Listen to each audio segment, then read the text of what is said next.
샬롬, 우리를 택하셔서 그리스도와의 연합을 허락하신 하나님을 찬양합니다.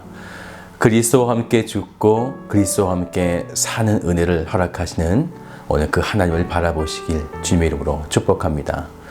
오늘 말씀을 로마서 12장 말씀 되겠습니다. 제 12장.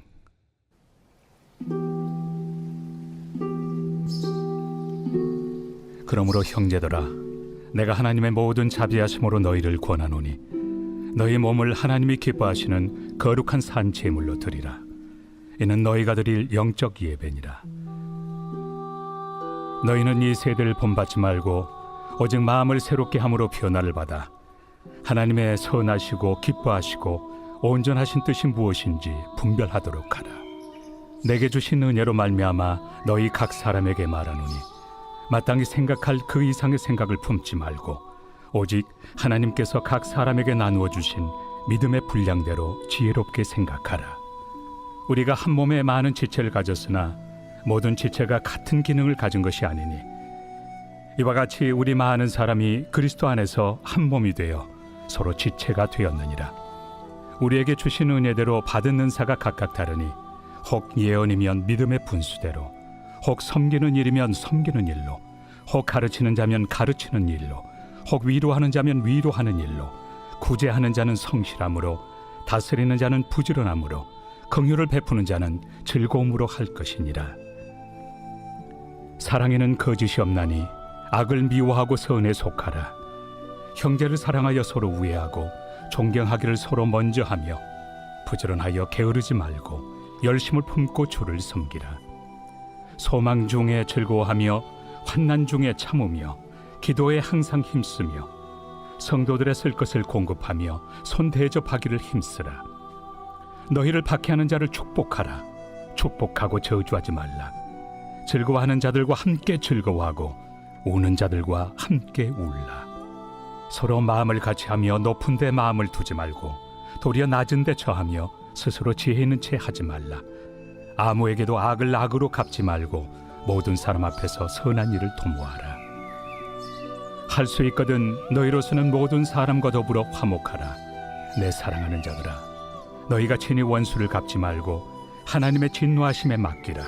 기록되었을 때 원수 갚는 것이 내게 있으니 내가 갚으리라고 주께서 말씀하시니라. 내 원수가 줄이거든 먹이고 목마르거든 마시게 하라. 그리함으로 내가 숯불을 그 머리에 쌓아 놓으리라. 악에게 치지 말고 선으로 악을 이기라.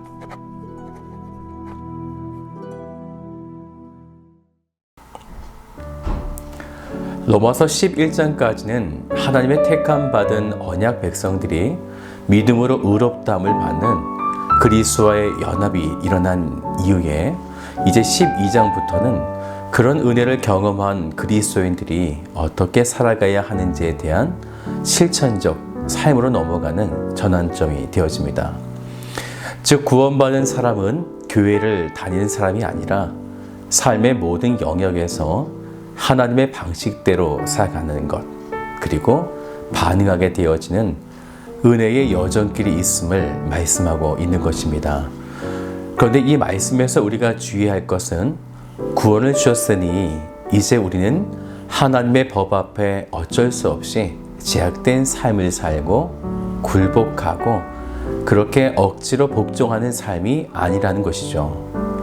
우리는 스스로 하나님의 법과 그 길들을 즐거이 선택하고 그분이 기뻐하시는 모든 순간들을 함께 꿈꾸며 순종이라고 하는 아름다운 열매로 나아가게 된다라는 것입니다.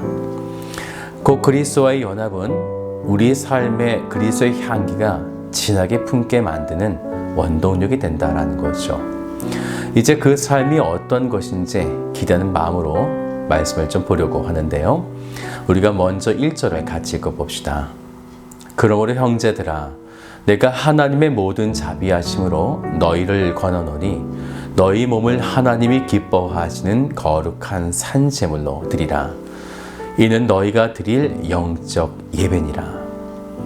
먼저 섬기라, 봉사하라, 사랑하고 나누라, 이런 것이 아니죠. 웨스트민스터 첫 번째 문항처럼 하나님을 영화롭게 하는 것이고 우리는 그 영광과 영화 가운데 즐거움을 갖는 것, 그것은 곧 예배가 되어질 것입니다. 그렇게 우리들은 2절의 말씀처럼 분별해야 하는 거죠. 지금 이 세대가 추구하는 것이 무엇인지, 그래서 우리에게 가장 무엇으로 위협하고 어렵게 만드는지, 그것은 곧 우리 내면의 예배에 대한 그 반대를 추구하게 하는 것, 예배를 위협하게 만드는 것입니다. 그래서 정말 어린 학생 때부터 장년에 이르기까지 예배를 지키려 하는 그리스도인들에게 가장 어렵게 만드는 것은 외부의 방해보다 우리의 마음이 세대의 가치관을 따라가려는 유혹을 받는다라는 것입니다. 그런데 로마서 12장에서 그리스도와의 연합을 이루는 사람들이 가장 먼저 해야 할 일들은 바로 예배라는 것이죠. 특히나 거룩한 산 제물로 드리라 이렇게 말씀하셨는데, 여기서 제물이라고 하는 표현은 드렸다가 다시 가져오는 것을 의미한 것이 아니라 소유권이 완전히 이전되었다라는 뜻입니다.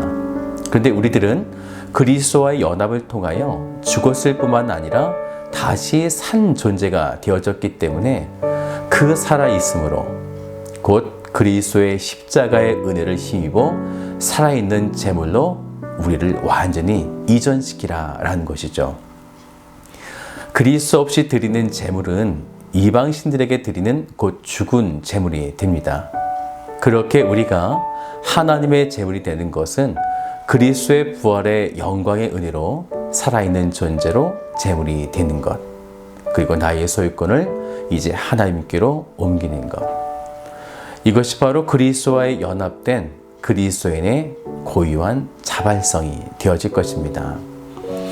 나의 소유권을 예배로 하나님께 옮긴 우리들은 이제 3절부터 8절까지 그러한 은혜들을 경험한 자들, 이제 그들이 교회라는 공동체로 모이게 되어지는데, 특별히 공동체, 각각 지체들에게 하나님은 다양한 은사들을 주셨다라는 것이죠. 5절을 같이 볼까요?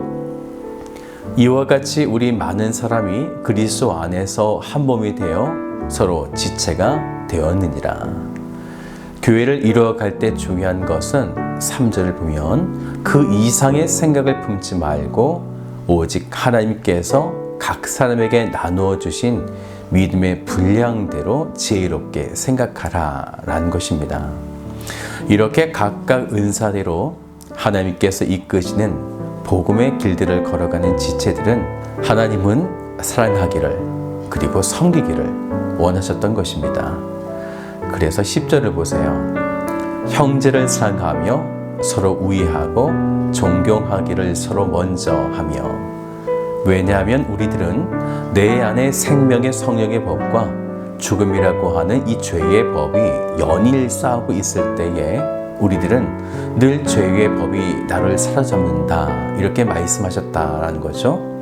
그래서 그리스도와 연합된 우리들은 이 사랑하는 것에 더 많이 사랑하고 우리의 마음을 쏟아야 한다는 것입니다.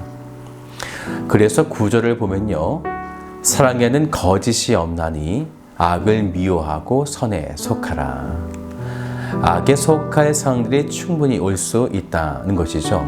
그래서 11절부터의 말씀을 보면 부지런히 열심히 품고 주를 섬기고 소망 중에 즐거워하고 환난 중에 참으며 기도에 항상 힘쓰는 것. 우리는 항상 이 경건의 생활을 놓치지 말아야 된다라는 것입니다.